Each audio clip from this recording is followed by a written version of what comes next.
యేసుక్రీస్తు పేరిట అందరికీ శుభవేమనాలు తెలియపరుస్తున్నాను. మరొక వీడియో పరిశుద్ధాత్మ జ్ఞానంతో దేవుని ప్రవక్తగా ప్రపంచానికి ఈ వీడియో నేను పరిచయం చేయబోతున్నాను. ఈ వీడియో పేరు ముఖ్య ఉద్దేశం ఏమిటంటే పాకిస్తాన్ దేశానికి దేవుని తీర్పు వచ్చి ఉన్నది. ఇది జరగబోయే ప్రవచనం. ప్రియమైన ప్రజలారా, తప్పనిసరిగా సబ్స్క్రైబ్ చేయమని, లైక్ చేయమని దేవుని ప్రవక్తగా నేను మనవి చేస్తూ ఉన్నాను. ఎందుకు దేవుడు మరి పాకిస్తాన్ దేశానికి తీర్పు సందేశం పంపించాలని ఆయన ఉద్దేశించి ఉన్నారు అంటే అర్థం ఏమిటంటే, మరి నేను పాకిస్తాన్ దేశం కోసం తెలుసుకోవాలని చెప్పి గూగుల్ ఓపెన్ చేసి గూగుల్లో ఉన్న ఒక 5 పాయింట్లు నేను తెలుసుకున్నానండి. ఈ 5 పాయింట్లో కూడా దేవుడికి వ్యతిరేకమైన పాయింట్లే ఉన్నాయి. ఎందుకంటే పాకిస్తాన్ దేశం అంటే మరి దేవునికి నిషేధించబడిన దేశం. పాకిస్తాన్ దేశం అంటే సువార్తకి నిషేధించబడిన దేశం పాకిస్తాన్ దేశం. ఓకే, పాకిస్తాన్ దేశం అంటే సువార్తకి నిషేధించబడిన దేశం పాకిస్తాన్ దేశం. అంటే ఎక్కువ శాతం ఎవరున్నారంటే, ఎక్కువ శాతం అధిక సంఖ్యకులు ముస్లింలే ఉన్నారు. కానీ కొంతమంది హిందువులు ఉన్నారని కూడా గూగుల్ మనకు తెలియపరుస్తుంది, గూగుల్ చెప్తుంది. కాబట్టి జనసంఖ్య మరి 18 కోట్లకు వచ్చారంటే అప్పటి కాలంలో ఒక 10 సంవత్సరాల కిందట మరి 12 కోట్లకు ఉంటే ఇప్పుడు 18 కోట్లకు వచ్చారు. అంటే ఎక్కువ శాతము.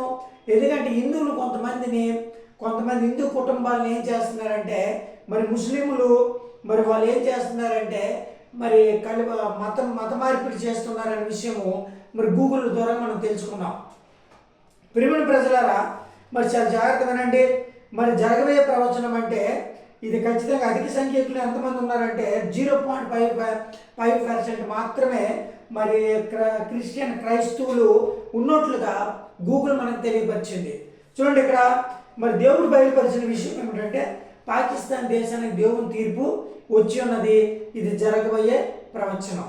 కాబట్టి దేవుడు ఎందుకు ఆ దేశాన్ని నాశనం చేయాలని ఆయన ఉద్దేశించి ఉన్నారంటే, మరి గూగుల్ ఓపెన్ చేసిన తర్వాత 5 నిజమైన రహస్యాలు నేను తెలుసుకున్నానండి. నిజమైన రహస్యాలు మీకు ఇప్పుడు ఆ దేశాన్ని ఎందుకు దేవుడు నాశనం చేయాలనుకుంటున్నాడు, ఆ దేశాన్ని ఎందుకు నేలమట్టం చేయాలనుకుంటున్నాడు, కారణం ఏమిటంటే ఈ 5 కారణాలే. చూడండి, ఫస్ట్, ఎందుకంటే ఎవరైనా సబ్స్క్రైబ్ చేయకపోతే కంపల్సరీగా సబ్స్క్రైబ్ చేయమని, లైక్ చేయమని దేవుని పేరట నేను మనవి చేస్తున్నాను. చూడండి ప్రియమైన ప్రజలారా, మరి ఎందుకు దేవుడు ఆ దేశాన్ని నేలమట్టం చేయాలని ఆయన ఉద్దేశించాడు ఒక్క పాయింట్ ఏంటంటే అందసందాలు.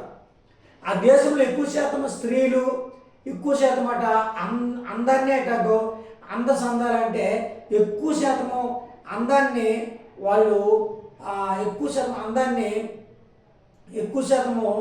అందమే వాళ్ళ జీవితం అంతా కూడా అందంలాగే అందసందాలు అంటే అర్థం ఏంటంటే ఎక్కువ శాతము అందమైన స్త్రీలు ఉంటారు. వాళ్ళ అందాన్ని గొప్పగా కోరుకుంటారట.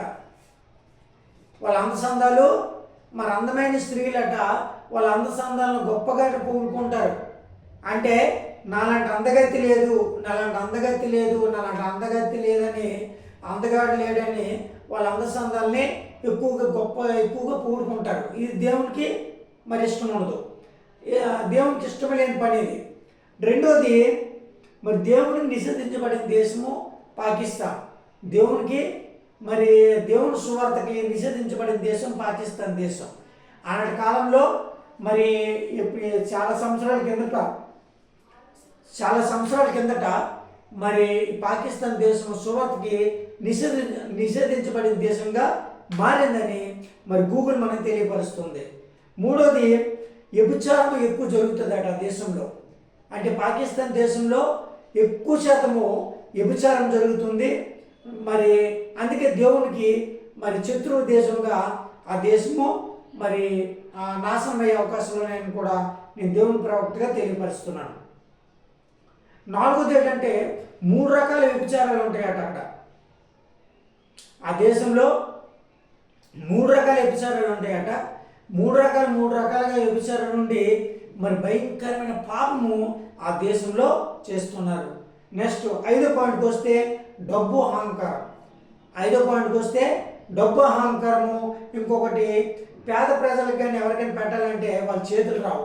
పిసినారితనం, డబ్బు అహంకారం, పిసినారితనం. ఎక్కువగా వాళ్ళు ఏంటంటే దేవునికి వ్యతిరేకంగా జీవిస్తూ మరి చాలామంది మరి భయంకరమైన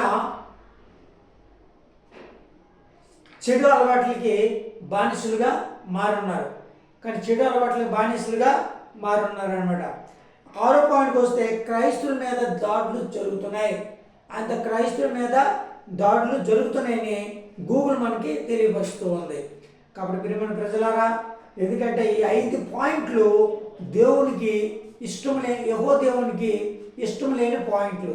అందుకే దేవుడు మరి పాకిస్తాన్ దేశాన్ని నేలమట్టం చేయాలని ఆయన ఉద్దేశించి ఉన్నాడని నేను దేవుని ప్రవక్తగా ఈ ప్రపంచానికి ఈ వీడియో నేను పరిచయం చేయబోతున్నాను. కాబట్టి చాలా జాగ్రత్తగా వినండి. మరి ఎందుకంటే మరి తుఫాన్ వస్తుందా, మరి భూకంపాలు వస్తాయా, లేకపోతే యుద్ధాలు జరుగుతాయా, లేకపోతే తెగుళ్ళు వస్తాయా, సంథింగ్ ఏదో ఒకటి అది తొందరలోనే మరి పాకిస్తాన్ దేశాన్ని నేలమట్టం చేసే అవకాశాలు, మరి కొన్ని రాష్ట్రాలని దేవుడు నేలమట్టం చేయబోతున్నాడు. కొన్ని రాష్ట్రాలని దేవుడు నేలమట్టం అంతే పాకిస్తాన్ దేశాన్ని నేలమట్టం చేయడు. కొన్ని రాష్ట్రాలు మాత్రమే మరి దేవాది దేవుడిని యెహోవా నేలమట్టం చేస్తాడని నేను పరిశుద్ధాత్మ జ్ఞానంతో దేవుని ప్రవక్తగా నేను తెలియపరుస్తూ ఉన్నాను. కాబట్టి చాలా జాగ్రత్తగా సుమ, దేవుడు తెలియపరిచిందే నేను తెలియపరిచాను. కాబట్టి పశ్చాత్తాపం పడండి. చాలామంది పశ్చాత్తాపం పడట్లేదు. దేవుని దగ్గర పశ్చాత్తాపం పడండి, పాపక్షమాపణ ఒప్పుకోండి. అప్పుడే మీ పాపాలు క్షమించబడతాయి. లేకపోతే మనిషి ప్రాణానికి గ్యారెంటీ లేదు. ఏ టైంలో ఎవరి ప్రాణం పోతుందో మనం చెప్పుకోలేము. కాబట్టి ఈ రోజున ఉన్న మనిషి రేపటి కాలంలో మాయమైపోతున్నాడు. పాట కూడా ఉంది, మాయమైపోతున్నాడమ్మా మనిషి అన్నవాడు మాయమైపోతున్నాడమ్మా అని ఒక పాట కూడా ఆల్రెడీ ఒక భక్తుడు రాశాడు, ఒక బ్రదర్ రాశారు. కాబట్టి చాలా జాగ్రత్తగా సుమ, ఎందుకంటే చాలా మంచి మరి ప్రార్థన చేసుకోండి. మరి మీరు పశ్చాత్తాపం పడాలి. మీరు ఇప్పుడు పాకిస్తాన్ దేశంలో ఉన్న ప్రజలందరూ కూడా భయంకర వ్యభిచారమైన క్రియలు చేస్తున్నారని దేవుని ఉగ్రత ఆ దేశం మీదకి వచ్చింది. మరి క్రైస్తవుల మీద దాడులు జరుగుతున్నాయని కూడా మరి గూగుల్ మనకు తెలియపరుస్తుంది. కాబట్టి చాలా జాగ్రత్తగానండి. దేవుని భయభక్తులు కలిగి జీవిస్తారని. ఎందుకంటే దేవుని ఉగ్రతకి బలి అవ్వకండి. దేవుని ఉగ్రత బలి అయితే ఇంకా మీరు నరకానికి పాత్రలు అవ్వాల్సిందే. కాబట్టి చాలా జాగ్రత్తగా ఉండండి. మరొకసారి ఈ వీడియో సబ్స్క్రైబ్ చేయడం, లైక్ చేయమని దేవుని ప్రవక్తగా నేను మనవి చేస్తున్నాను.